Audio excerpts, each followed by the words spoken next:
Are you looking for an athletic scholarship? You're in the right place. This is the Recruit Me Athletic Scholarship Podcast, the longest-running podcast on recruiting and athletic scholarships. We're here to help your family navigate the recruiting road all the way to an athletic scholarship.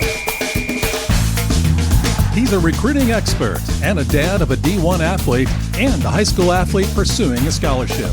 With a wealth of experience to share, here's Recruit Me CEO, Brent Hanks. Welcome to episode 217. I'm Brent Hanks, the owner and CEO of Recruit Me. This episode is a full ride scholarship information overload, part 2 of 2. The last episode, episode 216, was part 1 of 2 of the full ride scholarship information overload. I covered a lot of information about the NCAA Division I and the NCAA Division II. Go back and listen to episode 216 to get the definition of a full athletic scholarship, a head count sport, and equivalency sport. Find the number of guaranteed full athletic scholarships and what sports offer them. I tell you, there is a short list of Division I head count sports and a long list of Division I and Division II equivalency sports. And you will hear how many scholarships are available for each sport, both men's and women's. I left off after covering the NCAA Division II, so this episode will feature the NCAA Division III, NAIA regulations, and junior college too. Let's dive into the NCAA Division III level of college sports. NCAA Division III is the largest NCAA division with 446 institutions and over 195,000 student athletes. So what makes Division III so unique? There are no athletic scholarships given at the Division III schools. With no athletic scholarships, how do students afford to go to college? According to NCAA.org, 80% of all student athletes receive some form of academic grants, or merit-based or need-based scholarships that average $17,000 per athlete. Merit scholarships are awarded to high-achieving students who excel in academics and test scores. Merit scholarships do not take a student's financial situation into account. Need-based scholarships are awarded to students who have a financial need based on their family's income. Sometimes academics, grades, and test scores can affect need-based scholarships. While Division III has very competitive sports, 28 national championships, it works to minimize conflicts between athletics and academics through practice time and game scheduling. All NCAA sports are available at the Division III level. On a personal note, my nephew Easton plays football for a Division III college. Out of high school, he took classes at a local community college that didn't have sports, but he had earned free classes through Missouri's A+ program from high school. Easton was one of the youngest in his high school class and grew and matured more after high school. He played both football and baseball in high school and realized he missed playing, so he made some college contacts and sent his information to some colleges. Well, he had a great season last year. He started in the defensive backfield all the games for Westiminster College in Fulton, Missouri. He had 2 interceptions and 23 tackles. Way to go, Easton. Division III gives a great experience both academically and athletically. According to the NCAA.org, 17% of the students at a D3 are in an athletic program. With an average of 1,740 students, that means you will have a lot in common with many of your classmates.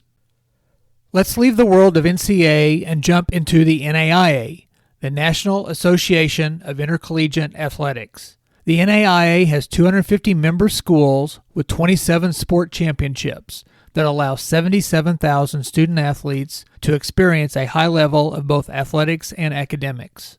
According to NAIA.org, NAIA schools average 16 sports on each campus, and student-athlete participation is up 43% in the last 5 years. The average NAIA college size is 1,400 full-time students with an average of 293 student-athletes on the campus. NAIAs are 4-year schools, and it has a maximum of institutional aid limits, max scholarships, for each sport. NAIA is an all-equivalency sports setup. Thus, teams can break up scholarships to give smaller amounts to more players.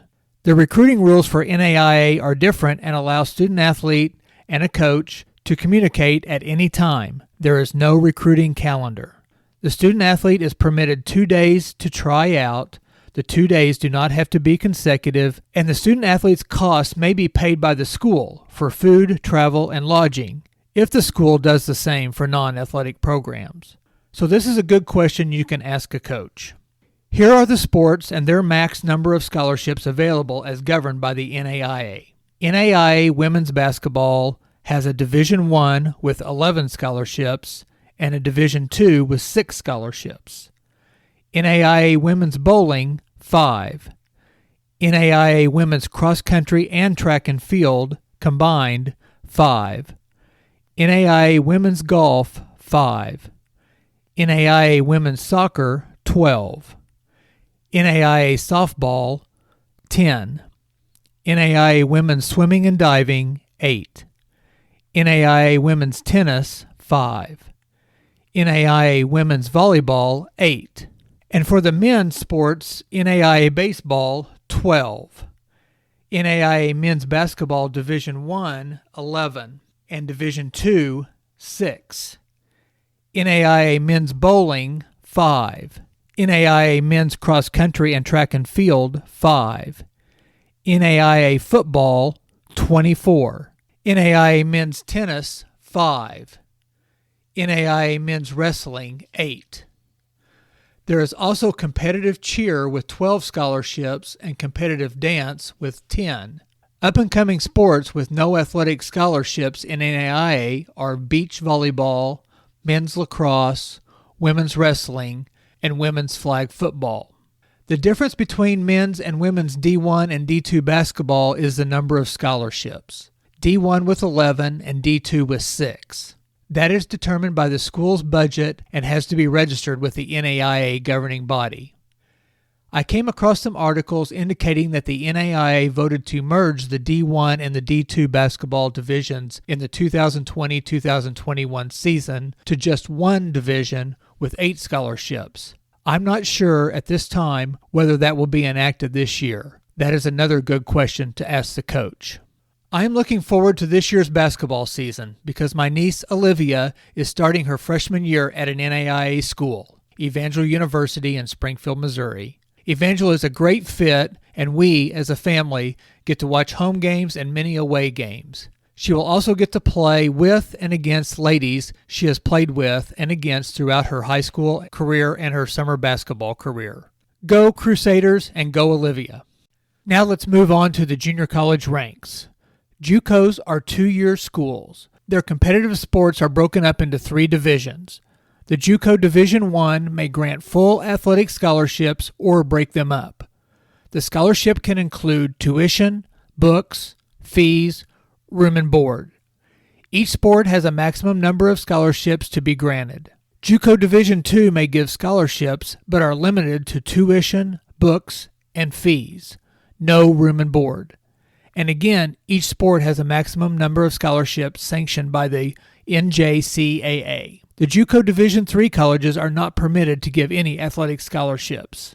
There are many advantages to JUCO's 2-year opportunities to compete. There are 52 national championships in the JUCO ranks, giving 60,000 student-athletes an opportunity to compete. There are 522 colleges with sports. Here's a breakdown. Both men's and women's basketball has Division I, Division II, and Division III levels, and both get a maximum of 15 scholarships. JUCO baseball has all 3 levels and gets 24 scholarships. JUCO men's and women's bowling plays 1 division and gets 12 scholarships. JUCO men's and women's cross country by itself competes in all 3 divisions and gets 10 scholarships apiece. JUCO football gets 85 scholarships and has 1 division. JUCO men's golf has 3 divisions and gets 8 scholarships. JUCO women's golf has 1 division and gets 8. Both JUCO men's and women's lacrosse have 1 division and gets 20 scholarships apiece. JUCO men's and women's soccer has all 3 divisions, and the men get 24 and the women get 24 too. JUCO softball plays 3 divisions and gets 9 scholarships. JUCO track and field has both indoor and outdoor championships. Track and field gets 20 scholarships for men and 20 for women.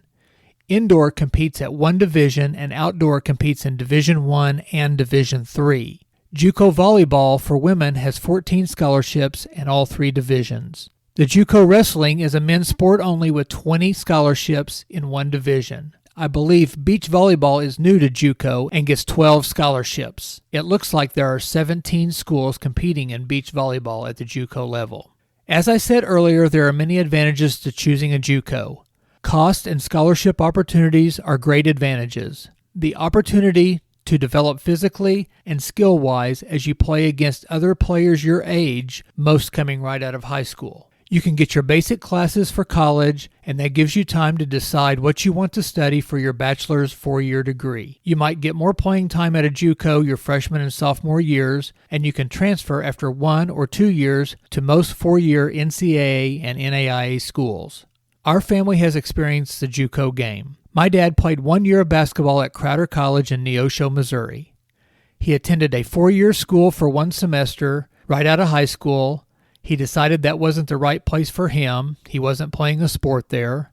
He got married, they had me, and was able to get some athletic and academic money to go 1 year to Crowder and play and get some classes in. He then transferred all of his academic credits to a 4-year school and graduated with a business degree. Thankfully, the Rough Riders gave him an opportunity to play and forward his education.